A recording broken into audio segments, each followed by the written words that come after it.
ಆದ್ಮೇಲೆ H16 news ಅರ್ಥಾತ್ ಹೇ ಸೀತಾರಾಮ್ಗೆ ಸ್ವಾಗತ. ನಾನು ನಿಮ್ಮ MI ಅಥವಾ ಮಲ್ಲಪ್ಪ ಜೊತೆ ಅವರು. ಇತ್ತೀಚೆಗೆ UPSC ರಿಸಲ್ಟ್ಗಳು ನೀವು ನೋಡ್ತಾ ಇದ್ದೀರಿ. ಕನ್ನಡದ 30ಕ್ಕೂ ಹೆಚ್ಚು ಜನ ಸಾಧನೆ ಮಾಡಿದ್ದಾರೆ. ನಮ್ಮ ಜನ ಕನ್ನಡಿಗರು ಅಂತ ಹೆಮ್ಮೆ ಪಡುವಷ್ಟಲ್ಲ.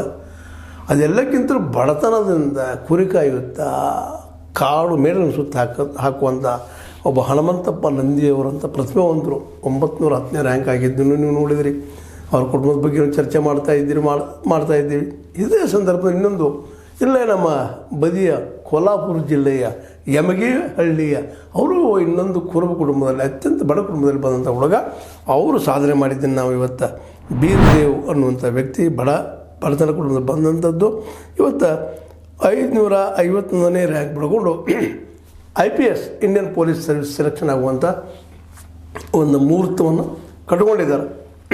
ನಿಜವಾಗಿಯೂ ಬಡತನ, ನೋವು, ಕುರಿ ಕಾಯುವುದು ಇವರಿಬ್ಬರ ಒಂದು ಕಂಪ್ಯಾರಿಸನ್ ನೋಡಿದಾಗ ಭಾಳ ಖುಷಿ ಆಗ್ತದೆ. ಹೌದಪ್ಪ, ಇಲ್ಲಿ ಅವಕಾಶಗಳು ಸಿಕ್ಕರೆ ಆಗ್ತಾರಪ್ಪ, ಪ್ರತಿಭಾವಂತರಿಗೆ ಅವಕಾಶ ಕೊಡಬೇಕು ಅನ್ನುವಂಥದ್ದು. ಅದು ಆ ದಿಶೆಯಲ್ಲೇ ಒಂದು ರೀತಿಯಿಂದ ನಮ್ಮ ಜನನೂ ಇಲ್ಲಿಯ ಅನುಕೂಲಸ್ಥರು ಸಹ ಸಹಾಯ ಮಾಡೋದು, ಜೊತೆಗೆ ಇವರಲ್ಲಿ ಛಲನೂ ಅಷ್ಟ ಮುಖ್ಯ. ಅದು ಗೆಲುವಿಗೆ ಮುಖ್ಯ ಬೇಕಾಗಿ ಛಲ, ಪ್ರತಿಭೆ ಅನ್ನೋದು ಅಷ್ಟ ಸತ್ಯ.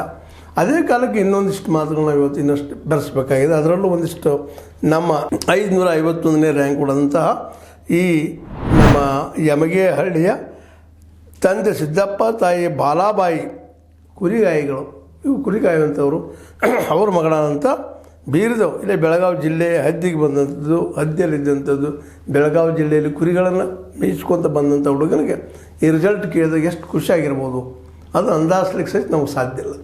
ಅಂತೂ UPSCಯಲ್ಲಿ ನಮ್ಮ ಬಡ ಮಕ್ಕಳು, ಅತ್ಯಂತ ಕೆಳ ಸ್ತರದ ಮಕ್ಕಳು ಒಳಗೆ ಸೇರ್ತಾ ಇರೋದು, ಹೋಗ್ತಾ ಇರೋದು, ಇನ್ನೂ ಹೋಗಿದಾರಿಲ್ಲ ಅಂತಲ್ಲ, ಆದರೆ ಕೆಲವು ಜನ ಹೋಗ್ತಾ ಇರೋದು ಇದಕ್ಕೆ ಸಾಧ್ಯ ಆಗಿದ್ದ ಕಾರಣ ಏನಪ್ಪ ಅಂದ್ರೆ ಇಲ್ಲೊಂದು ಗಮನಿಸಬೇಕಾಗಿದೆ. ಇಲ್ಲಿ ಯಾವುದೂ ಇರ್ಬೋದು. ಇವತ್ತು ನಾವು ಯಾವುದೇ ತೊಗೊಳ್ರಿ, ಏನಪ್ಪ ಅಂದರೆ 552 ರ್ಯಾಂಕ್ ಪಡೆದಂಥ ಉಪ್ಪುಂದ ಬೈಂದೂರವರ ಅಭಿಪ್ರಾಯ ಆಗಿರ್ಬೋದು, ಮುಂದೆ ಅದೇ ಕಾಲಕ್ಕೆ ಸಂಜಯ್ ಶಶಿಕಾಂತ್ ಅನ್ನುವಂಥವ್ರು ಆಗಿರ್ಬೋದು, ಅದೇ ಕಾಲಕ್ಕೆ ಏನಪ್ಪ ಅಂತಂದ್ರೆ ಡಾಕ್ಟರ್ ಇಶಿಂಗಾ ಸಿಂಗ್ ಊರು ಹುಬ್ಬಳ್ಳಿ ಇವ್ರದ್ದಾಗಿರ್ಬೋದು. ಇವ್ರದ್ದೆಲ್ಲ ಅಭಿಪ್ರಾಯಗಳನ್ನೆಲ್ಲ ಸಹಜವಾಗಿ ನೋಡಿದಾಗ, ಇವ್ರ ಬದುಕನ್ನು ನೋಡಿದಾಗ, ಇವ್ರ ಹಿಂದಿನ ಚಾರಿತ್ರ್ಯ ನೋಡಿದಾಗ ಇಲ್ಲಿ ಭಾಳಷ್ಟು ಜನ ಮಧ್ಯಮ ವರ್ಗದ ಕಲಿತಂಥ ತಂದೆ ತಾಯಿಗಳ ಒಂದು ವಾತಾವರಣದಲ್ಲಿ ಬೆಳೆದಂಥ ಮಕ್ಕಳು ಸಾಕಷ್ಟಿದ್ದಾರೆ. ಅವರು ಹೆಚ್ಚಿದ್ದಾರೆ.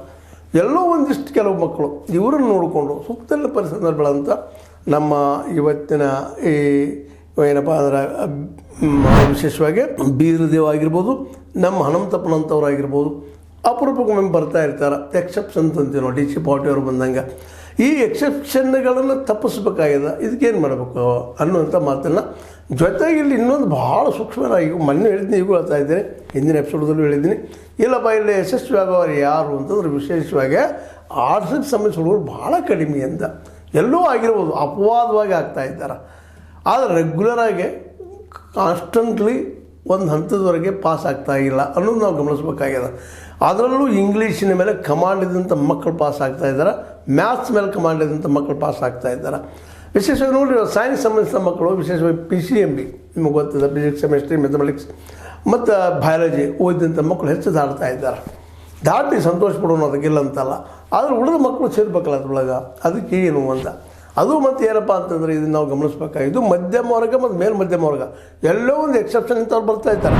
ನಮ್ಮ ಬೀರ್ದೇವ್ರಂಥವ್ರು, ನಮ್ಮ ಹನುಮಂತಪ್ಪನಂಥವ್ರು ಬರ್ತಾ ಇದ್ದಾರೆ, ಇಲ್ಲಂತಲ್ಲ. ಆದರೆ ನಿಜವಾಗಿ ಅವರು ಯಾವ ಪ್ರಮಾಣದಲ್ಲಿ ಬರಬೇಕಾಗಿತ್ತು, ಯಾಕಂದ್ರೆ ಪ್ರಮಾಣ ಭಾಳ ದೊಡ್ಡದು. ಈಗಾಗಲೇ ನೀವು ಸಾಕಷ್ಟು ನಿಧಾನಕ್ಕೆ ಈ ಜಾತಿ ಗಣತಿ ಮಾಡೋದಪ್ಪ ಅಂದ್ರೆ ಭಾಳ ಜನ ಏನು ತಿಳ್ಕೊಳ್ತಾ ಇದ್ದಾರಪ್ಪ ಅಂತಂದರೆ ಇದು ಎಲ್ಲ ನಮ್ಮೊಳಗೆ ಒಡಕು ಹುಟ್ಟಿಸ್ತಾರೆ, ಮಾಡ್ತಾರೆ, ಹಾಗೆ ಹೀಗೆ ಮಾತಾಡ್ತಾರೆ ಮೇಲೆ ಜನ್ಯ ಜನ. ಆದರೆ ಅವ್ರು ತಿಳ್ಕೊಬೇಕಾಗಿದ್ದು ಏನಪ್ಪ ಅಂತಂದ್ರೆ ಇಲ್ಲಿ ಜಾತಿ ಬಿಟ್ಟು ನಾವು ಯಾವುದೂ ವ್ಯವಹಾರ ಮಾಡೋದಿಲ್ಲ. ಇದು ಭಾಳ ದುರಂತದ ಕತೆ. ಅಂದಾಗ ಜಾತಿಗಳ ಒಂದು ಏನಪ್ಪ ಸರ್ವೆ ಯಾಕೆ ಆಗಬಾರ್ದು, ಸಮೀಕ್ಷೆ ಯಾಕೆ ಆಗಬಾರ್ದು ಅನ್ನೋದೊಂದು ಎಲ್ಲ ಬಹುಸಂಖ್ಯಾತರ ಒಂದು ಬೇಡಿಕೆ. ಅದು ಆಗಲೇಬೇಕಂತ ನೋಡಿರಿ. ಉಳಿದು ಎಲ್ಲ ಹೆಚ್ಚು ಪಾಸ್ ಅಂತ ಅನೇಕ ಮಕ್ಕಳು 900, 500, 1000 ಏನು ಪಾಸ್ ಆಗಿದ್ದಾರೆ ಮಕ್ಕಳು. ಅದರೆಲ್ಲ ಹೆಚ್ಚು ಕಡಿಮೆ ಮಧ್ಯಮ ವರ್ಗದ, ಮೇಲ್ಮಧ್ಯಮ ವರ್ಗದ ಮಕ್ಕಳು ಮತ್ತು ಹೈಯರ್ ಕ್ಲಾಸ್ ಮಕ್ಕಳು ಇದೆರಡು ನಾವು ಗಮನಿಸ್ಬೇಕಾಗಿದೆ. ಅದರಲ್ಲಿ ಭಾಳ ರೇರಾಗಿ ಅಂದರೆ ಕೆಳವರ್ಗದ ಮಕ್ಕಳು ಬರ್ತಾಯಿದ್ದಾರೆ. ಆದರೆ ಅವ್ರು ಬಂದವರು ಸಹಿತ ಸೈನ್ಸ್ ಓದಿದಂಥ ಮಕ್ಕಳು ಅದಾರ. ಈಗ ನೋಡಿರಿ, ನಮ್ಮ ಹನುಮಂತಪ್ಪ ಅವರು PU ಓದಿದ್ದಾರೆ. ಮುಂದೆ ಅದೇ ಕಾಲಕ್ಕೆ ನಮ್ಮ ಬೀರ್ದೇವ್ ಢೋಣಿಯವರು ಅವರು ಸಹಿತ ಸೈನ್ಸ್ ಓದಿದಂಥ ಹುಡುಗರು ಇದ್ದಾರೆ, ಬಿ ಇ ಓದಿದ ಮಕ್ಕಳಿದ್ದಾರೆ. ಇಲ್ಲಿ ನೋಡಿರಿ, ಇನ್ನೊಬ್ಬ ನಾನು ಹೇಳ್ತೀನಿ ನಿಮಗೆ ಯು ಪಿ ಎಸ್ ಸಿ ಒಳಗೆ ಸಂಜಯ್ ಶಶಿಕಾಂತ್ ಅಂತೇಳಿ, ಈಗ ಅವರು ಸಹಿತ ಇಂಜಿನಿಯರಿಂಗ್ ಓದಿದ್ದಾರೆ. ಮುಂದೆ 552 ರ್ಯಾಂಕ್ ಮಾಡಿದಂಥ ಉಪ್ಪುಂದವರು ಏನಪ್ಪ, ಅವರು ಉಪ್ಪುಂದ ಅನ್ನೋ ಹೆಸರಿನವರು, ಡಾಕ್ಟರ್ ಶ್ರೇಯಸ್ರಾವ್ ಉಪ್ಪುಂದ್ ಅನ್ನುವಂಥವ್ರು, ಡಾಕ್ಟರ್ ಶ್ರೇಯಸ್ರಾವ್ ಉಪ್ಪುಂದೂರವರು, ಅವರು ಸಹಿತ ಇವತ್ತು MBBS ಮಾಡಿದ್ದಾರೆ. ಅಂದರೆ ಏನು ಹೇಳ್ತಾ ಇದ್ದೀನಿ ನಾನು ಇಲ್ಲಂದ್ರೆ, ಇದು ನೀವು ಪ್ರಿಪೇರ್ ಮಾಡುವಂಥ ನಮ್ಮ ಮಕ್ಕಳಿಗೆ ನಾವು ಹೇಳಬೇಕಾಗಿದ್ದು, ನೀವು ಮೊದಲದಾಗೆ ಮನೆಯೊಳಗೆ ವಾತಾವರಣ ಬೇಕು. ಅದ್ರ ಬಗ್ಗೆ ಎರಡು ಮಾತೇ ಇಲ್ಲ. ಮನೆಯಾಗ ಎಜುಕೇಟೆಡ್ ವಾತಾವರಣ ಬೇಕು, ಜೊತೆಗೆ ಇದರ ಬಗ್ಗೆ ಮೊದಲಿಂದು ಪೂರ್ಣ ಪ್ರಮಾಣ ಜ್ಞಾನ ಇರಬೇಕಾಗ್ತದೆ. ಹಾಗೆ ಸುಮ್ಮನೆ ಆಗಲಿಕ್ಕೆ ಸಾಧ್ಯ ಇಲ್ಲ. ಎಲ್ಲೋ ಒಂದಿಷ್ಟು ಆಗಿದಾವಿಲ್ಲ ಅಂತಲ್ಲ, ಅದನ್ನು ನಾವು ಹಿಡ್ಕೊಂಡು ಹೋಗುವಂಥದ್ದಲ್ಲ. ಅಪವಾದಗಳು ಎಕ್ಸಾಂಪಲ್ ಅಷ್ಟೇ, ಆದರೆ ಅವು ಅಪವಾದಗಳು ಕಾರ್ಯಕ್ಕೆ ಆಗೋದು ಭಾಳ ಕಷ್ಟ. ಏನು ನಮ್ಮ ಹನುಮಂತಪ್ಪ ಮತ್ತು ಪ್ಲಸ್ ನಮ್ಮ ಧೋನಿಯವರು ಆಯ್ಕೆ ಆಗಿದ್ದಾರೆ, ಸಂತೋಷ ಪಡುವ ಜೊತೆಗೆ ಎಲ್ಲ ಕಡೆಗೂ ನಾವು ತಿಳಿಸ್ಬೇಕಾಗಿದೆ ಹೇಗೆ ನೀವು ಎಂಟ್ರಿ ಆಗಬೇಕು ಇದರಲ್ಲಿ ಅಂತೇಳಿ. ಮೊದಲನೇದಾಗಿ ಇಂಗ್ಲೀಷ್ ಅಂತ ಸ್ಪಷ್ಟವಾಗಿ ಬರಲೇಬೇಕು, ಆಮೂಲಾಗ್ರಹವಾಗಿ ಬರಬೇಕು. ಹೇಳ್ಬೋದು ಕನ್ನಡ ಮೀಡಿಯಮ್ ಮಾಡೋ, ಈಗ ನಮ್ಮ ಧೋನಿಯವರು ಮಾತಾಡಿದ್ದಾರೆ, ಇಲ್ಲ ಕನ್ನಡ ಮೀಡಿಯಮ್ದ್ರು ಆಗ್ಬೋದು, ಅಥವಾ ಹಿಂದಿ ಆಗಲಿ ಮರಾಠಿ ಆಗಲಿ ಯಾವುದಿದ್ರು ನಡೀತದೆ. ಭಾಳ ಕಷ್ಟ ಅದ ಹೇಳೋದು. ನೀವು ಪಾಸ್ ಆಗಿದ್ರಿ ಹೇಳ್ತಾಯಿದ್ದೀರಿ, ಭಾಳ ಸಂತೋಷ. ಆದರೆ ಇಂಗ್ಲೀಷ್ ಅಂತ ಭಾಳ ಅವಶ್ಯಕತೆ ಇವತ್ತು ವಸ್ತು ಸ್ಥಿತಿಯನ್ನು ಮಾತಾಡ್ತಾ ಇದ್ದೀನಿ. ಜೊತೆಗೆ ಭಾಳ ಸಲ ಹೇಳ್ತಾ ಇದ್ದೀನಿ ಮಾತನ್ನು, ಮಗ್ಗಿ 30 ತನಕ ಬರಲೇಬೇಕು ಅನ್ನುವಂಥದ್ದು. ಅಂದರೆ ಇಂಜಿನಿಯರಿಂಗ್ ಹುಡುಗರಿಗೆ ಒಂದಿಷ್ಟು ಮ್ಯಾಥ್ಸ್ ನಾಲೆಜ್ ಇರ್ತದೆ, ಬೇಸ್ ಇರ್ತದೆ. ಮತ್ತು MBBS ಆದ ಹುಡುಗರಿಗೂ ಇರ್ತದೆ. ಯಾಕಂದರೆ ಅವರು MBBS ಸೆಲೆಕ್ಷನ್ ಆಗಬೇಕಾದ್ರೆ 4 ಸಬ್ಜೆಕ್ಟ್ PUC ವರೆಗೆ ಓದಿರ್ತಾರೆ. ಮತ್ತು PUC ವರೆಗಿನ ಸಿಲೆಬಸ್ ಅವ್ರು ಹೇಳ್ತಾರೆ SSLC ಅಂತೇಳಿ, 5 NCERT ಬೇಸ್ರಿ ಅಂತ ಹೇಳ್ತಾರೆ. ಆದರೆ PUC 10+2 ಯಾರು ಚೆನ್ನಾಗಿ ವರ್ಕ್ ಮಾಡಿರ್ತಾರೆ, ಅದು ಸೈನ್ಸ್ ಓರಿಯೆಂಟೆಡ್ ಇರ್ತಾರೆ. ಅದರ ನಂತರ ಕಾಮರ್ಸ್ನ ಓದಿದವ್ರು ಯಾರಿರ್ತಾರೆ ಅವ್ರು ಹೆಚ್ಚು ಸೆಲೆಕ್ಷನ್ ಆಗ್ತಾಯಿದ್ರಲ್ಲ. ಆರ್ಟ್ಸ್ ಓದಿದಂಥ ಒಂದು ವಿದ್ಯಾರ್ಥಿಗಳ ಸಂಖ್ಯೆ ಭಾಳ ಕಡಿಮೆ ಇದೆ. ಅದು ಈಗ ಬರ್ತಾ ರೇರೆಸ್ಟ್ ಆಫ್ ದ ರೇರ್ ಆಗ್ತಾಯಿದೆ.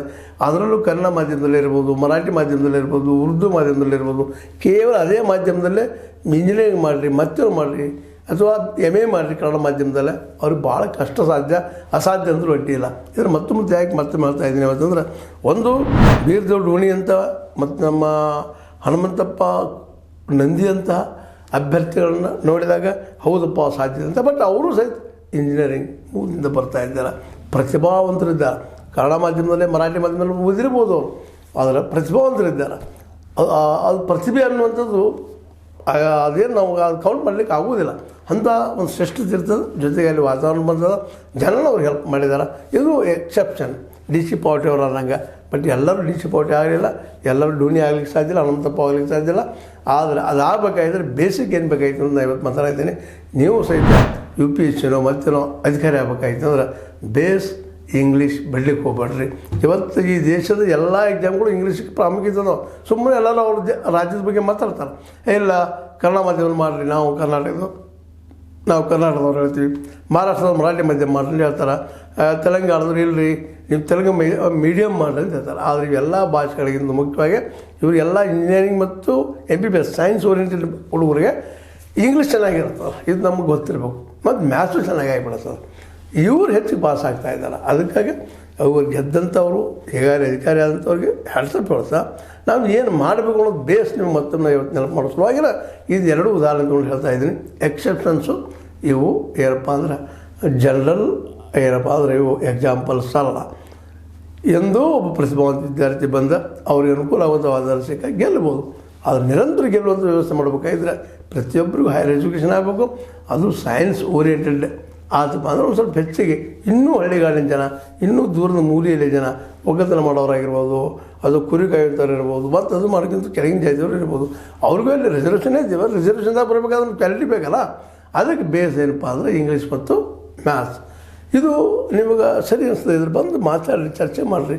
ಯಾಕಪ್ಪ ಅಂದ್ರೆ ನಾನು ತಪ್ಪು ಹೇಳ್ತಾ ಇರ್ಬೋದು, ನನ್ನ ಮಿಸ್ ಕ್ಯಾಲ್ಕುಲೇಷನ್ ಇರ್ಬೋದು. ನೀವು ಚರ್ಚೆ ಮಾಡಿದರೆ ಇನ್ನಷ್ಟು ನಮ್ಮ ಮುಂಬರುವ ಮಕ್ಕಳಿಗೆ ಭವಿಷ್ಯದಲ್ಲಿ ಹೆಲ್ಪ್ ಆಗ್ತದೆ ಅನ್ನುವಂಥದ್ದು. ಇವರು ಇವತ್ತು ನಮಗೆ 30-35 ಜನ ನಮಗೆ ಆದರ್ಶರು. ಇವರನ್ನು ನೆನಪಿಟ್ಕೊಂಡು ನಾವು ನಮ್ಮದು ಇನ್ನೂ ಪ್ರಯತ್ನ ಮಾಡಿ ಕರ್ನಾಟಕದಲ್ಲಿ 100, 200, 500 ತನಕ ಸೆಲೆಕ್ಷನ್ ಆಗುವಂಥ ಒಂದು ಇದಾಗಲಿ, ವಾತಾವರಣ ಕ್ರಿಯೇಟ್ ಆಗಲಿ ಅಂತ ಹೇಳ್ತಾ ಈ ಗೆದ್ದಂತಹ ನಮ್ಮ ಹನುಮಂತಪ್ಪ ನಂದಿ ಮತ್ತು ನಮ್ಮ ಬೀರ್ದೇವ್ ಧೋನಿ ಇಬ್ಬರಿಗೂ ಹ್ಯಾಟ್ಸಪ್ ವಂದನೆಯನ್ನು ಹೇಳ್ತಾ ಇಂಥ ಪ್ರಯತ್ನ ಮತ್ತು ನಿರಂತರ ಬರಲಿ. ಜೊತೆಗೆ ನೀವು ಹೇಳೋ ಮುಂದೆ ತಪ್ಪು ಹೇಳಬೇಡ್ರಿ. ನೀವು ಕನ್ನಡ ಮಾಧ್ಯಮವೋ ಅಥವಾ ನೀವು ಮರಾಠಿ ಮಾಧ್ಯಮದಲ್ಲಿ ನೀವು ಇಂಜಿನಿಯರಿಂಗ್ ಮಾಡಿಲ್ಲ ಅಥವಾ MBBS ಮಾಡಿಲ್ಲ ಅನ್ನೋದು ಹೇಳ್ತಾ ಇರಲಿ. ಯಾಕಂದ್ರೆ ಪಾಪ ಅಭ್ಯಾಸ ಮಾಡುವಂಥ ಹುಡುಗರಿಗೆ ಮಿಸ್ ಗೈಡೆನ್ಸ್ ಮಾಡಿದಂಗೆ ಆಗ್ತದೆ. ಮಿಸ್ ಗೈಡೆನ್ಸ್ ಮಾಡೋದು ಬೇಡ. ನೀವು ಇಂಜಿನಿಯರಿಂಗ್ ಓದಿದ್ದು ನೀವು ಮರಾಠಿ ಮೀಡಿಯಮ್ದಲ್ಲಿ ಅಲ್ಲ.